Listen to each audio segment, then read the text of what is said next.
Hey guys, hope you guys are all doing well. We are actually getting very close to the end of this book. Hopefully, you guys are enjoying it. One of my favorite characters is Grayson. So, hopefully, you guys like him as much as me. Chapter 29, page 106, if you have the book. For most of November, Winter toyed with Two Mills, whispered in its ear, tickled it under its chin. On Thanksgiving Thursday, Winter kicked it in the stomach.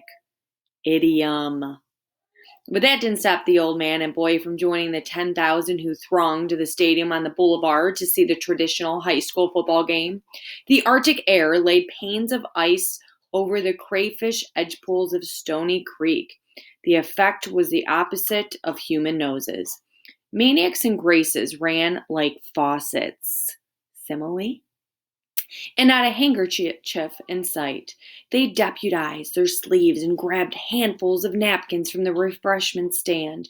Two Mills won the game, thanks to a last-minute 73-yard TD pass from quarterback Danini to James, hands down. From the instant his old trash-talking Sandlot pal cradled the ball in his long brown fingers, Maniac was jumping on his seat, screaming trash at Hand's pursuers every step to the goal line, and glancing about to make sure Mrs. Beale was in hearing.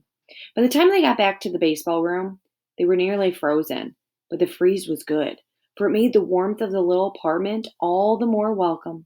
Within 15 minutes, the space heater had the place positively tropical, while in the toaster oven, their 5-pound Thanksgiving chicken was already beginning to brown.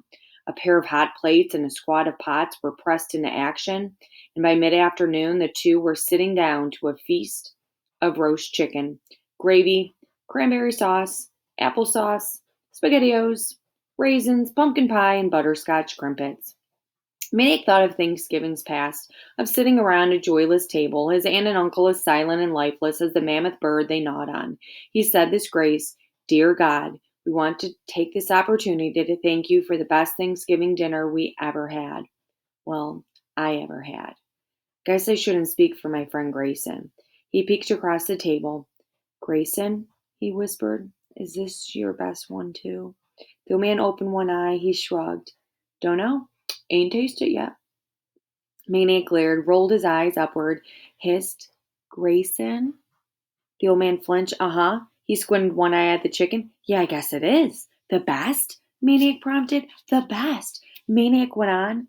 "And we want to thank you for this warm house and for our own little family here and for Grayson learning to read. He's already read 13 books, as I'm sure you already know. And one more thing. If you could find some way to let the Beale family know I'm wishing them a happy Thanksgiving, I'd really appreciate it.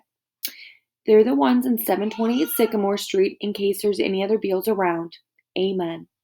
"Amen," said Grayson.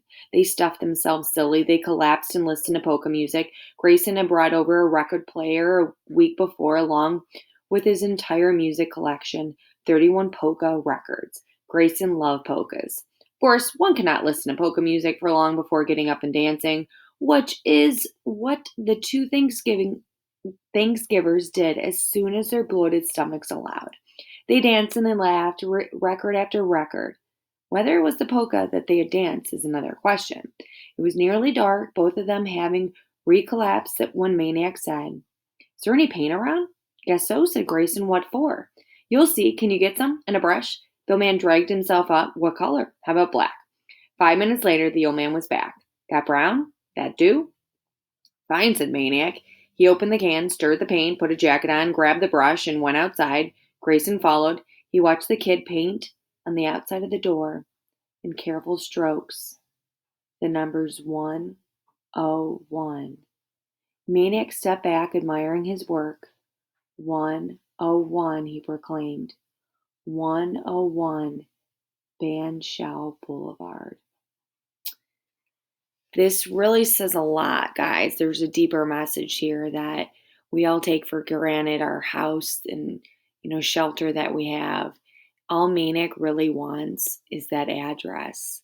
So he writes it because he feels he has a new home. And it's really important for him, being an orphan, that he gets that address. So the fact that he did this kind of says he feels so comfortable with Grayson and he wants this to be his new location. So when he paints it, it's a metaphor representing home, safety, his new place. So hopefully you guys like this chapter. Talk to you soon.